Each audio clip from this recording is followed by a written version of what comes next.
Hello and welcome to Race for the White House, our daily show where we get you the latest from the 2024 US presidential election. On today's show, we tell you how Trump supporters are preparing to undermine the election in case Donald Trump loses the 2024 presidential election. Also on the show, we tell you how Trump's big message to Hindu American voters could impact the final election poll. All of this and much more, so let's get started. As election day gets closer, it seems some Trump supporters are preparing to undermine the election if Donald Trump loses. This time, groups like the Stop the Steal movement are already making plans. The movement is calling for legal challenges, pressuring lawmakers, and organizing protests. They're focused on January 6, 2025, the date Congress certifies election results. These Trump supporters believe that he can't lose the election fairly. They've been saying that if Trump doesn't win, it must be due to fraud. And this idea has been spread by MAGA movement leaders, including pastors and politicians. Some are framing this election as a battle of good versus evil. Now, why is all of this happening right before the election? Well, after 2020, people on both sides are much more prepared. Pro-Trump activists are discussing tactics to avoid a repeat of what they call a stolen election. One plan is for state legislators to simply ignore vote counts and award their state's electors to Donald Trump.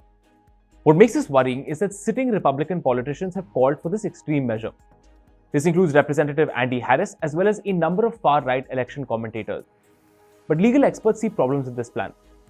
Legislatures would have to change their state laws, which isn't easy, especially now, just a week before the election. But 2022 law has already made it harder to overturn certified election results. Another thing we're seeing is persistent efforts to tell voters that the elections have already been rigged. Famous right-wing commentators have already declared that they will not accept the election result because they don't have faith in the election system. Far-right Congresswoman Marjorie Taylor Greene has already talked about an upcoming controversy regarding the election results. Some extremists have even talked about a civil war. In online forums, calls to defend against perceived election fraud have quadrupled recently. Groups involved in this might be shifting to private channels, making monitoring harder. The rhetoric has become intense, with some calling this election a spiritual battle. Some religious leaders and prominent pastors say it's good versus evil, and they're telling supporters to do whatever it takes to keep Harris out of the White House. Now, this adds to the anxiety many Americans feel as election day approaches. Law enforcement, on the other hand, is watching closely. The Department of Homeland Security and the Federal Bureau of Investigation have issued warnings about possible violence. They're also concerned that election-related tensions could lead to incidents like in 2020. Political violence is a real risk, with violent rhetoric increasing online. With just a few days left for the election, a repeat of the 2020 election violence is a scenario that American democracy must avoid. With just a few days to go for Election Day, Trump and Harris are focusing their attention on America's western swing states. They're focusing on key states like Arizona, Nevada, and New Mexico. Now, these states could be decisive in shaping the final election result, given how the polls are showing Harris and Trump neck and neck. Now, Harris held a rally in Phoenix, Arizona, where she took aim at Trump's comments about women. She warned that Trump would undermine the Affordable Care Act. And Harris also said that Trump's promise to protect women whether they like it or not disrespects women's choices. She said he does not respect the freedom of women or the intelligence of women in her remarks. Harris is also joined by singer and actress Jennifer Lopez at a Las Vegas rally. And in Nevada's Reno, Harris called this election one of the most consequential of our lifetime. She told supporters that she's ready to fight for voters, pointing to her record as a prosecutor. Harris highlighted her work taking on big banks and for-profit colleges. She also warned what a second Trump term would mean, calling the former president increasingly unstable. When audiences recited chants of "lock him up," she told her audience that the courts were looking at that. Meanwhile, Trump also hit the campaign trail. In New Mexico, Trump made a false claim, saying that he won the state in the 2016 and 2020 elections. Trump also talked about creating a new cabinet position to lower the cost of living. Despite his past losses in the state, he's hoping for a stronger turnout from Hispanic voters. Meanwhile, in Arizona, Trump was joined by Tucker Carlson, the conservative commentator. But in his appearances, Trump has mostly attacked his political opponents and critics.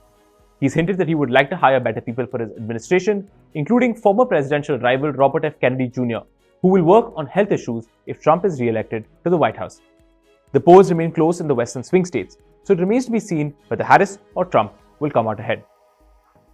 Moving on, Donald Trump has just made a big statement criticizing religious violence in Bangladesh. Donald Trump condemned the violence against Hindus, Christians, and other minorities that broke out in Bangladesh after Prime Minister Sheikh Hasina's government fell in early August this year. He called the violence barbaric and said it wouldn't have happened on his watch. Trump criticized President Joe Biden and Vice President Kamala Harris for ignoring Hindus around the world. And he mentioned that under their leadership, issues have worsened, from Israel and Ukraine to the United States southern border. Trump promised to bring peace through strength and to protect Hindu Americans from radical agendas. He also promised to strengthen the US partnership with India. Trump mentioned his friendship with India's Prime Minister Modi and assured Hindu Americans that his administration would fight for their freedom. Trump also criticized Kamala Harris, saying her policies would hurt small businesses. He pointed out that he had cut taxes, reduced regulations, and boosted the economy during his term. He also vowed to build an even stronger economy if he is re-elected. In celebration of Diwali, Trump wished everyone a happy festival of lights. He also expressed hope for the victory of good over evil. Now, some Hindu American groups have expressed appreciation for this. Utsav Sanduja, founder of Hindus for America First, expressed his gratitude to Trump. Sanduja said that he was eternally grateful for Trump's support for Hindu Americans. Hindu Action, another activist group, also thanked Trump for acknowledging the hardships faced by Hindus in Bangladesh. But could this actually help Trump with Hindu Americans? Well, joining us now is our White House correspondent Rohit Sharma to discuss this. Rohit, thanks so much for being on the show. Tell us a little bit, what was the message in Trump's tweet? What does he want to get across to Indian American voters? Well, first things first, a very, very happy Diwali to everybody, who's been watching our show and everybody in India. It is a very, very important day. We are only, and who would have thought we are like 4 days away from election. And what's dominating the news today? It's the Diwali. It is what Donald Trump had said. And what did he say? Look, he talked about the importance of Hindu Americans, something that has been going on in America for a while, probably hasn't been really covered by mainstream media as much.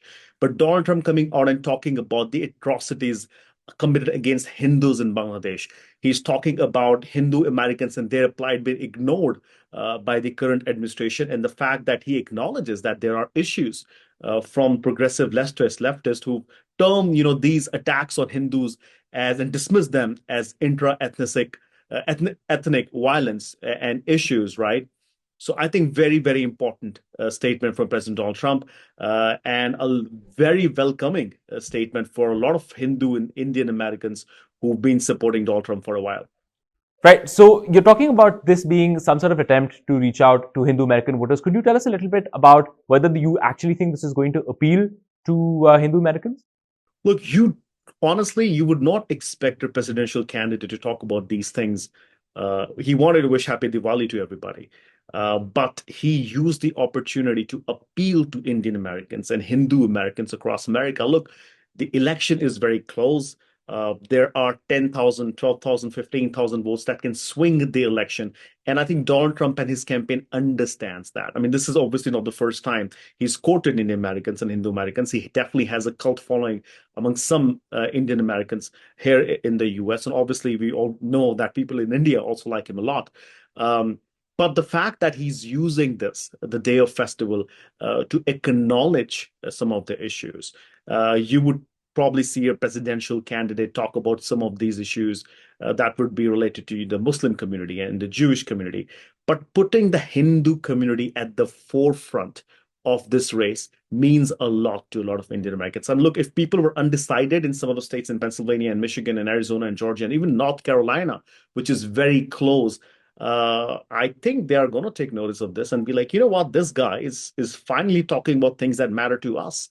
So I think it could, in the end, be a game changer, especially when it comes to pockets of some counties in Pennsylvania, North Carolina, and especially in Arizona.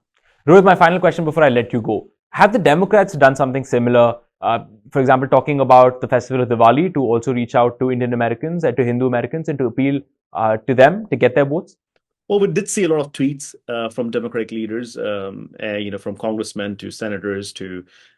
We also saw the president tweet about it. I mean, so yes, there has been messaging about Diwali from the Democratic side too, but not the way that Donald Trump came and talked about it. Yeah, I think nobody expected him to. I don't think there's a Democratic response even to acknowledge what he had said, and I think he's probably basically modeled this after saying, hey, you know what, I care for all communities, including the Hindu community, right? And saying that he's going to look out for Hindu Americans. It's a big deal for a lot of Hindu American organizations that have been on the Hill talking about these issues. So we did not see similar kind of statement, but we did see Governor Tim Walz go to a temple in Pennsylvania, again a swing state, and light up the and talk about Diwali and wishing Diwali to everybody, Hindus and Jains and Sikhs and whoever celebrates Diwali. So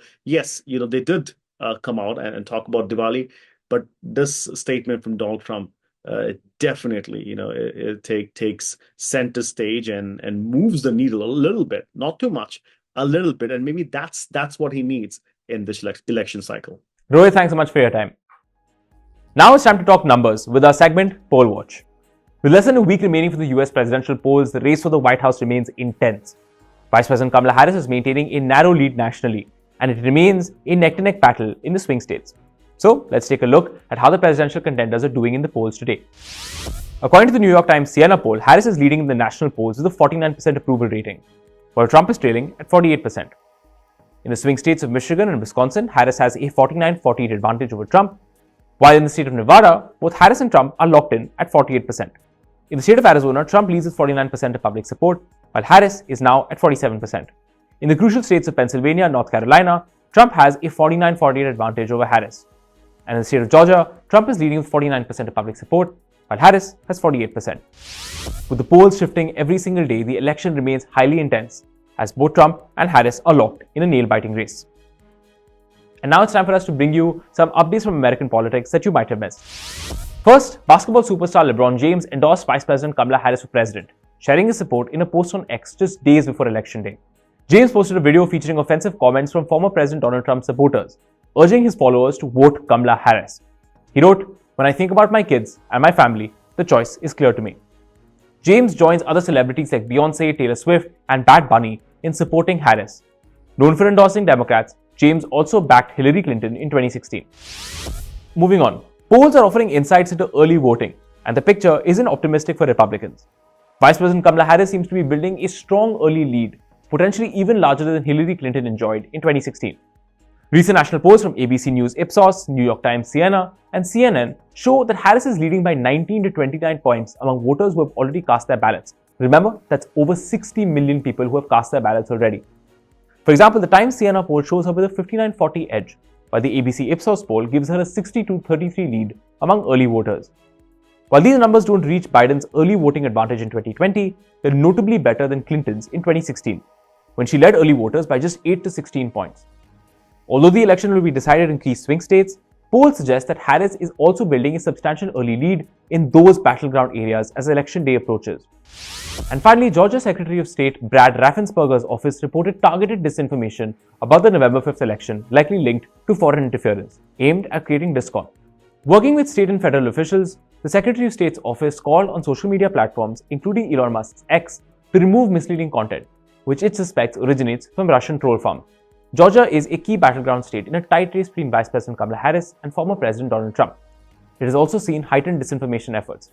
Now, the Secretary of State's office cited a video showing a purported Haitian immigrant claiming to have voted multiple times with multiple IDs as one such example of this interference. Thank you so much for watching Race for the White House with me, Shashank Mattu. You can catch our next episode on Monday only on India Today Global.